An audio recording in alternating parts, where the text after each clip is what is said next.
우리가 계속해서 ESG라는 주제를 가지고 계속 말씀을 나눠보고 있습니다. 이해관계, 자본주의로부터 시작된 이 ESG. 이 ESG 경영은요, 기업의 대주주들에게 있어서 처음에는 아주 싫어할 만한 주제일 수밖에 없었습니다. 왜냐하면 기업은요, 자신들에게 투자한 주주들에게 아주 막대한 이익을 남겨줘야 하는데, 그리고 또한 순자본도 역시 돌려줄 수 있어야 합니다. 그러나 ESG 경영은 오히려 주주 관계, 자본주의가 아니라 이해관계의 역설로 대주주가 아닌 기업을 애용하는 사람들과 그리고 사회, 그리고 국가에까지 환원하는 움직임에 발걸음이 있어야지 열매를 맺는 경영 제도이기 때문에 그렇습니다. 그래요. ESG 경영, 참 어려운 경영의 내용 중 한 가지죠. 다시 말하면 기업 스스로가 기업의 위치에서 생각하고 움직이면서 누군가를 기만하는 것이 아니라 이 기업이 누구를 위해 존재하고 있는지, 그리고 이 기업이 사회의 일원으로 변화의 바람에 어떠한 역할을 하면서 사회와 사람, 그리고 국가와 국가 간에 윈윈할 수 있는 구조적 역할에 대한 하나의 경영적인 바람이기 때문에 그렇습니다. 지난 시간에도 이야기를 했었죠. ESG. 그 ESG가 있기 전에, 이 경영을 하기 전에 대부분 주주 경영을 원하는, 또한 주주 경영을 통해서 움직여지는 많은 경영의 본질들이 어찌 보면 이번 사태로 인하여서 좀 더 급속하게 다가올 수밖에 없었다라고 이야기를 하게 될 것 같습니다. 지금까지 기업들은요, 주주들과의 관계만은 아주 더욱 돈독하게 하면서 성장해 왔다라고 하면, 이제는 주주들 간의 관계보다는 이 기업을, 또는 이 기업의 제품을 이용하는, 혹은 기업이 사회에 어떠한 방향으로 역할을 하고자 하는 이해관계자들과의 관계를 더욱 깊이 가져가기 시작했다라고 말할 수가 있죠.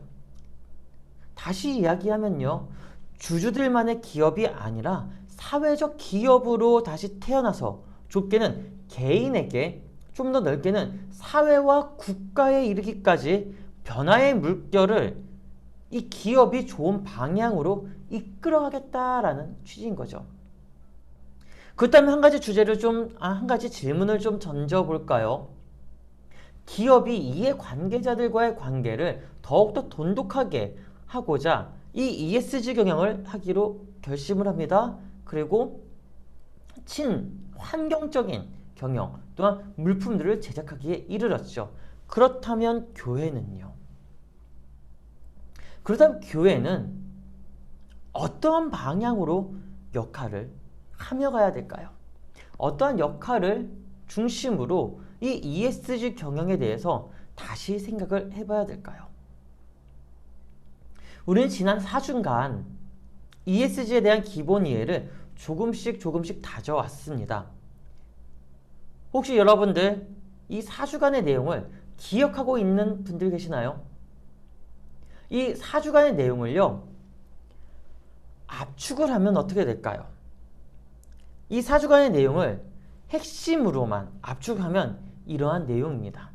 다양한 노력 속에 나타나는 대처들에 있어서 가장 큰 책임은 사회적 책임을 가지고 행하는 것. 그래요. 사회적 책임을 가지고 행하는 것이 곧 다양한 노력 속에서 책임을 짊어지고 간다는 겁니다. 이 짧은 내용을 이야기하고자 정말 많은 시간들을 할애해 왔죠. 사실 그럴 수밖에 없어요. 사회의 발전이 있기까지 전반적인 흐름을요, 돌아보면 국가와 기업이 지금까지의 모든 것을 끌고 온 것이 아니라 그 기반에서 사회의 모든 일원이 필요로 한 무언가가 있었기 때문에 국가든 그리고 기업이든 또한 우리든 모든 것에 대한 책임을 지고 가지고 들어왔다는 거죠. 근데 그 가운데서 그 무언가가 바로 생활의 편의성과 자본의 증식이라는 겁니다. 돌이켜보면요, 기초 자본이 증식하기 위해서는 연결된 것이 무엇인지 아십니까? 바로 개인의 생활 그리고 공동체의 생활이에요. 즉 life라는 거죠. 생활에 적용하는 것이 곧 자본의 증식으로 이어진다는 것입니다. 즉 생활이 편해지고자 한다면 자연스럽게 자연은 어떻게 될까요? 훼손이 될 수밖에 없는 부분이에요. 내가 편하고자 자연은 좀 더 훼손시킬 수밖에 없다는 거죠. 자연에서 얻어온 그 많은 것들이 있어요. 가공의 과정을 거쳐서 우리 손에 들어오죠. 그 가공의 과정에 수많은 돈과 기술력들이 들어가면서 나의 잠시의 편안함이 추후에 수년간의 아픔으로 우리에게 되돌아온다는 방향입니다. 내가 조금 더 편하게 있고자 무언가 만들었어요. 근데 그 무언가 만든 것이 많은 이들에게 전파가 되어 전해지면서 그들이 함께 사용하게 됩니다. 처음엔 좋아요. 편해요. 그런데 시간이 지나면 지날수록 새로운 것들이 나와야 되잖아요. 새로운 물품들이 나와야 되고 그거에 대한 홍보가 있어야 되고 그거에 대한 자본이 투자가 돼야 됩니다. 이러한 일들이 계속해서 쌓이면요, 언젠가는 임계치에 이르러서 터질 수밖에 없습니다. 폭탄이 터지듯이 빵!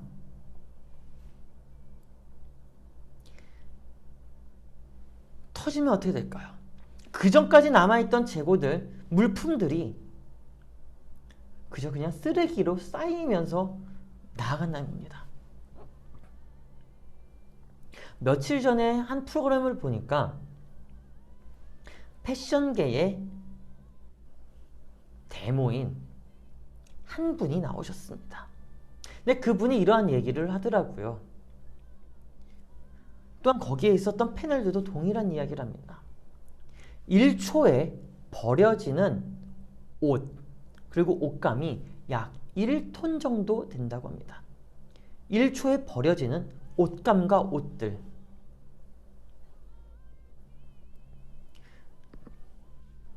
(1톤) 말이 1톤이지 사실 굉장히 큰 무게입니다. 1초에 1톤이라고 한다면 2초는 2톤이죠. 10초는 10톤이에요. 그러면 60초는 60톤의 물건들이 버려진다는 겁니다. 바로 지금이 모든 자연이 임계치에 이르러서 우리에게 계속적으로 경고의 메시지를 보내고 있습니다. 깨졌다는 거죠. 북극과 남극의 얼음이 깨지고 있다는 거예요. 자외선지수가 높아지다 보니까 더 온도가 올라간다는 거죠. 사람들이 점점 말라 죽고 있고 물이 메마르고 있고 울창했던 숲들이 점점 낙엽이 지듯 사라진다는 것입니다. ESG 경영은 단편적인 부분만 보면 아주 그냥 친환경 정책으로 일관할 수가 있습니다. 하지만 이러한 정책이 나오기까지 어떤 배경이 있었는지 살펴볼 필요가 있죠. ESG 경영의 단연 화두인 부분은 환경이에요. 자연이에요. 환경이 모든 사회의 배경을 바꿔놓을 수가 있는 하나의 거대한 축이라는 거죠. 그런데요, 이 축이 무너지면요, 모든 것이 무너집니다. 사람도 무너지고요, 그리고 우리의 의식주도 무너집니다. 부유함과 가난함 역시 환경적인 차원이 있다라고 모두가 잘 알고 있죠.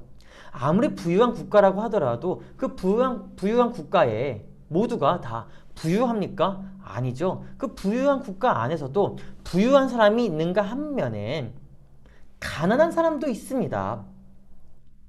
아무리 부유한 국가라고 하더라도 그 안에서 계층이 나눠지는 것처럼요, 환경적 영향으로 인해서 모든 것이 다 나누어진다라는 것이죠. 그래요. 지구에 사는 모든 사람들은요, 환경을 무시하며 살아갈 수는 없습니다.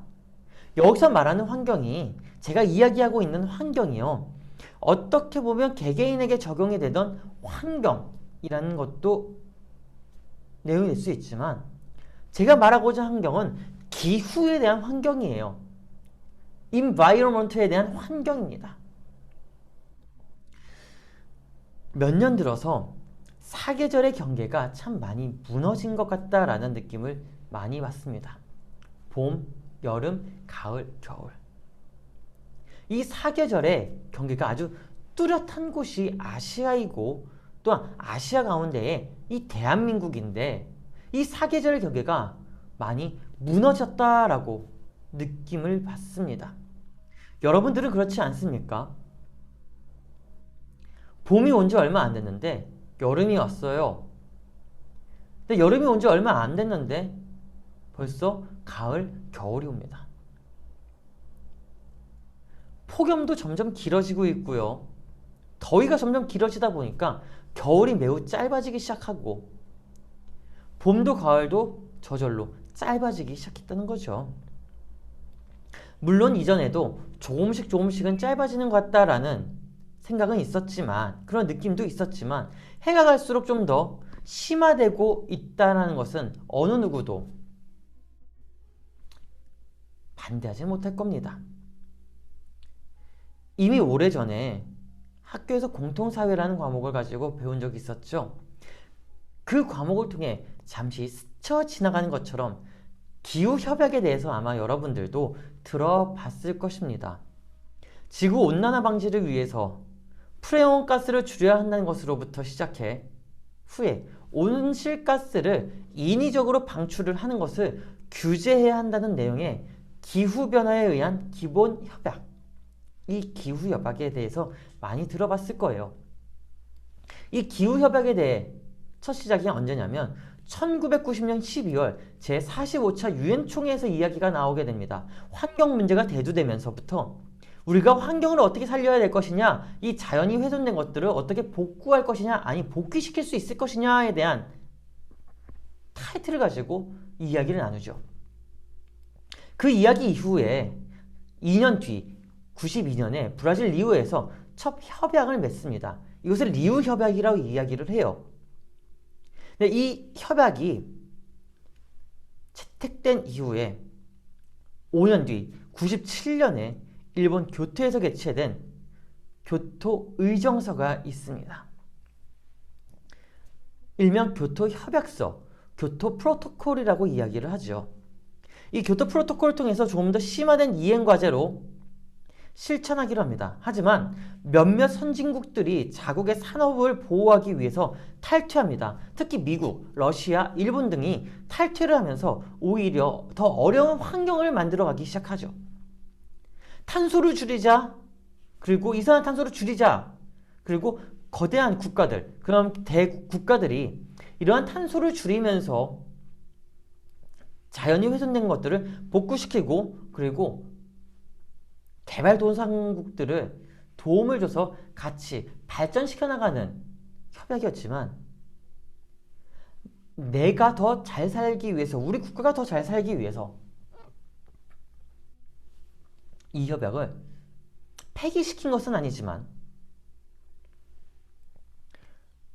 탈퇴를 함으로써 지키지 않습니다. 심지어 이 협약의 체결이 마치 무효화가 되는 것이 아닌지라는 생각까지도 들게 만들었죠. 2012년이 본래 이 교토 협약서가 만료되는 시기였습니다. 만료가 되면서 동시에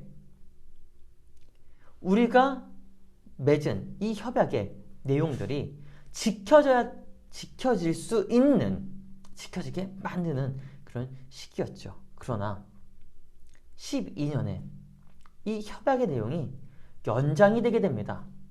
8년간 연장이 되면서 모두가 이제는 2021년까지,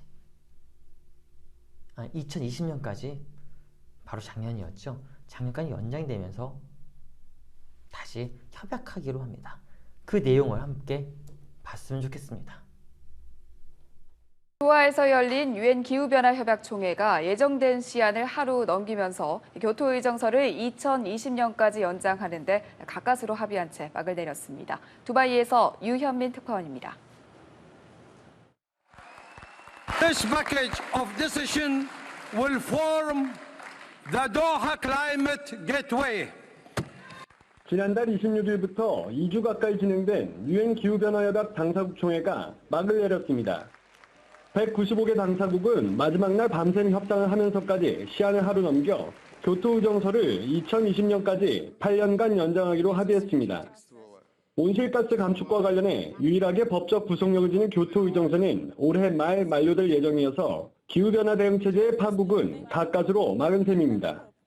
그러나 애초 의무 감축 대상에서 제외됐던 미국과 중국에 더해 일본, 러시아, 캐나다, 뉴질랜드 등 일부 선진국까지 2차 공약 기간에 감축 의무를 지지 않겠다고 선언하면서 교토의정서는 더욱 유명무실해졌습니다. 실제 2020년까지의 2차 공약 기간, 계속해서 감축 의무를 지겠다고 한 유럽연합 회원국과 호주, 스위스, 우크라이나 등이 내뿜는 온실가스는 전 세계 매출량의 15%가량에 불과합니다. 지구온난화 억제를 위해 자국 이기주의에서 벗어나 국제적인 노력이 더욱 요구되는 부분입니다. 또 이번 총회에서 선진국 진영과 개도국 진영이 막판까지 팽팽히 맞선 재정 지원 문제도 구체적인 합의는 뒤로 미뤄졌습니다. 우리나라는 이번 총회에서 녹색 기후기금 사무국 유치를 공식 인준받았지만 재정 지원 협상이 소득 없이 끝나면서 기금 조달을 위한 대책 마련이 시급해졌습니다. 두바이에서 연합뉴스 유현민입니다. 네. 우리는 항상 첫 시작은 원대하게 출발을 합니다. 그러나 첫 출발점부터 서로가 눈치를 보죠. 참으로 원대하게 출발점에 서지만 누가 먼저 출발할 것이냐, 누가 먼저 그 발을 뗄 것이냐에 대한 눈치를 봅니다. 누가 먼저 출발해서 철퇴를 맞아 자신에게 또한 타인에게 피해를 더 줄일 수 있는지, 이것이 가장 더 큰 관심이라는 거죠. 나에게만 피해가 없으면 된다라는 참 아니란 생각들이 환경을 여기까지 가지고 온 것은 아닌가 싶습니다. 그런데 이거 알고 계세요? 우리가 지난 4주 동안 내용들을 나누면서 책임과 의무에 대해 계속적으로 이야기를 했죠. 경영에도 책임과 의무가, 그리고 환경 문제에도 책임과 의무가 뒤따른다는 것. 그리고 우리가 삶에서도 책임과 의무가 뒤따른다는 것 말입니다. 친환경 정책을 펼치고자 한다면 전 세계가 함께 의정한 이 정책에 동참해야 되는데, 모두가 눈치를 보고 있다가 하나씩 국가들이 발을 빼면서 발전을 더욱더 가속화시켜 버립니다. 발전, 나쁘지 않습니다. 좋은 겁니다. 발전하면 발전할수록 자국민들과 또한 세계의 그 글로벌한 사람들이 조금 더 편안하고 안락하게 지낼 수는 있죠. 그런데 그 자연은요,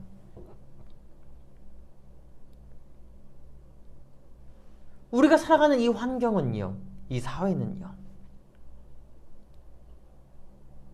우리는 이 사회를 보고 꿈을 꿔야 되고, 우리는 이 사회를 보고 변화를 일으켜야 되고, 우리는 이 사회를 보고 만들어 가야 됩니다.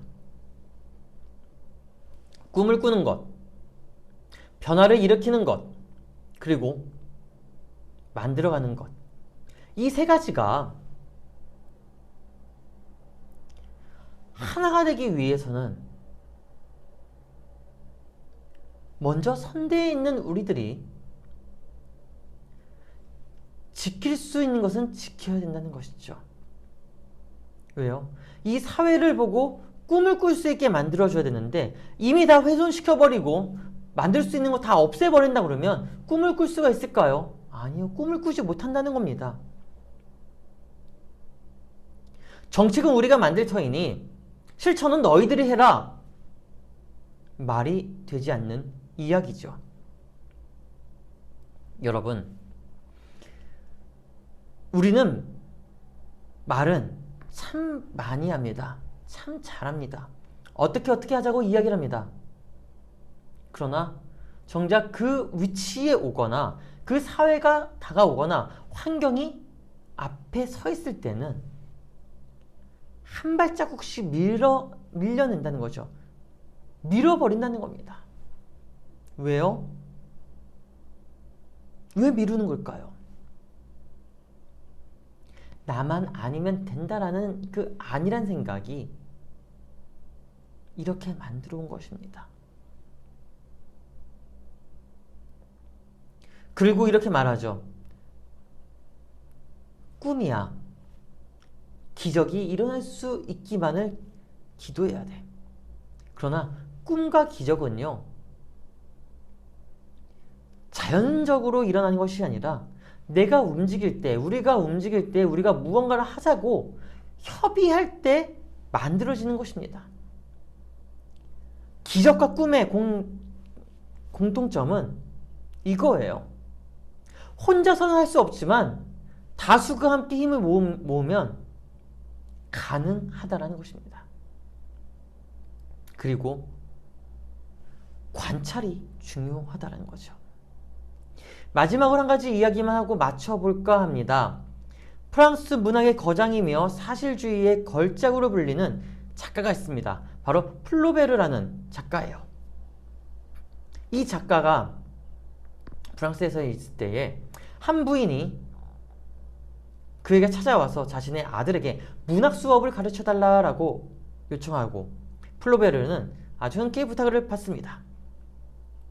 시간이 지나도 이 플로베르가 그 아들에게 아무것도 가르치지 않자 그 부인의 아들이 플로베르에게 가서 묻습니다. 선생님, 언제쯤 저를 가르쳐 주시겠습니까? 문학 수업은 언제부터 할 수 있습니까? 그러자 플로베르가 이렇게 말합니다. 자네, 혹시 우리 집 계단이 몇 계단이나 있는지 알고 있는가? 우물쭈물하면서 그가 아무런 답을 하지 못하자 그가 다시 말을 합니다. 자네, 하찮은 일이라도 제대로 볼 수 있는 눈, 그것이 가장 중요하다네. 그리고 그것을 구체화시키는 것 역시 중요하다네. 그 일이 있은 후에 이 한 부인의 아들은 플로베르의 가르침대로 공부하고 사물에 대해서 아주 깊이 있게 관찰을 하기 시작합니다. 게으르게 하지 않고 아주 정직하게 하죠. 몇 년이 지나자 아주 아름다운 글을 쓰고 문학작가로 발돋움하게 됩니다. 바로 모파상이라는 작가입니다. 플로베르라는 위대한 스승이 없었더라면 이 모파상도 역시 나오지 않았을 것입니다. 플로베르가 그에게 모파상에게 관찰에 대한 가르침을 주지 않았더라면 그가 문학적인 지식이 또는 문학적인 감각이 눈이 떠졌을까요? 관찰이라는 거는요, 주어진 사물과 상황을 보고 의미와 실제를 파악하는 힘입니다. 우리는 파악은 너무나 잘해요. 파악을 토대로 어느 한 곳의 기준을 삼아 옳고 그름에 대해서는 아주 확연하게 답을 하죠. 그 파악한 것을 중심으로 변화를 일으키는 힘을 말을 합니다. 그런데 눈치를 본다는 거예요. 누가 먼저 하지? 누가 먼저 그 얘기를 꺼낼까? 그러나 선지자 요엘은 우리에게 이렇게 이야기를 합니다. 그 후에 내가 내 영을 만민에게 부어주리니 너희 자녀들이 장래일을 말할 것이며 너희 늙은이는 꿈을 꾸며 너희 젊은이는 이상을 볼 것이며 그때에 내가 또 내 영을 남종과 여종에게 부어줄 것이며 내가 이적을 하늘과 땅에 베풀리니. 하나님이 요엘에게 말씀하십니다. 선지자 요엘에게 말씀하셨습니다. 내가 내 영을 모든 이들에게 부어줄 것인데 그중 너희의 자녀들은 미래의 일을 말할 거고 늙은이들은 미래를 꿈꿀 것이고 젊은이들은 미래의 이상을 볼 것이다. 그리고 똑같이 남종과 여종에게 이것을 부어줄 것인데 이것은 나의 기적이다 라고 말씀하셨습니다. 우리는 기적을 기적처럼만 생각할 것이 아니라 말하고 꿈을 꾸고 그것을 보아서 기적을 일으켜야 됩니다. 이적, 기적. 이적은 곧 기적이며 꿈이죠.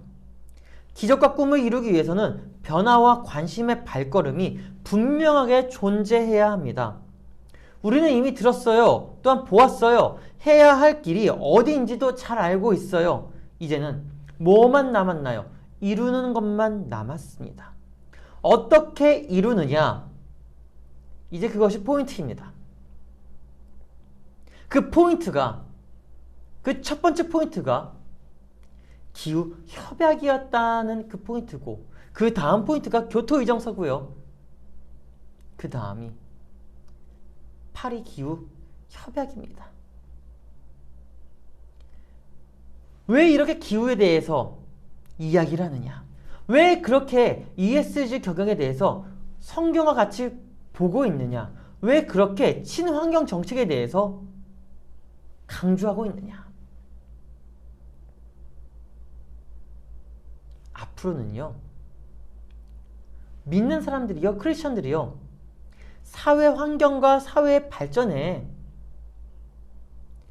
무시하고 넘어가는 것이 아니라 관심을 가지고 그 관심을 통해서 목소리를 낼 수가 있어야 됩니다.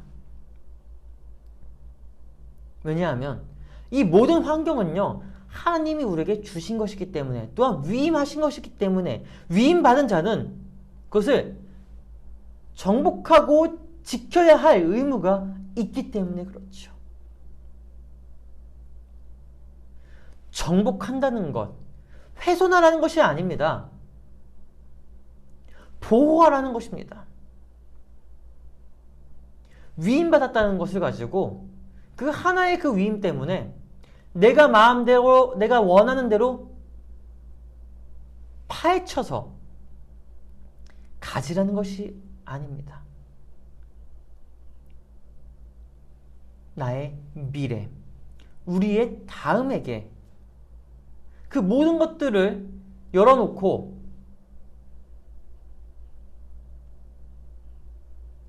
전할 수 있게 하는 것이 위임이라는 겁니다. 이제 우리가 무엇을 위임을 해야 됩니까? 우리가 어떤 것을 위임을 받았는지 기억을 하고 알고 이제는 그 위임받은 것을 물려줘야 되지 않겠습니까? 물려줄 때에 어떻게 물려주고 싶습니까? 건네줄 때에 어떻게 건네주고 싶습니까? 다 망가진 것을 너희는 고쳐서 써라 라고 물려주고 싶습니까? 그렇게 건네주고 싶습니까? 아니요. 조금이라도 포크를 시켜서 전해야 되지 않을까요? 다음 시간에는 교토의정서와 파리 기후협약에 대해 조금 더 자세하게 오늘 이 요엘 말씀과 함께 더불어서 바라볼 것입니다. 폭염이죠. 매우 더워요. 여러분들 건강 조심하시고 다음 이 시간에도 같이 만나기를 기대합니다. 기도하겠습니다. 하나님.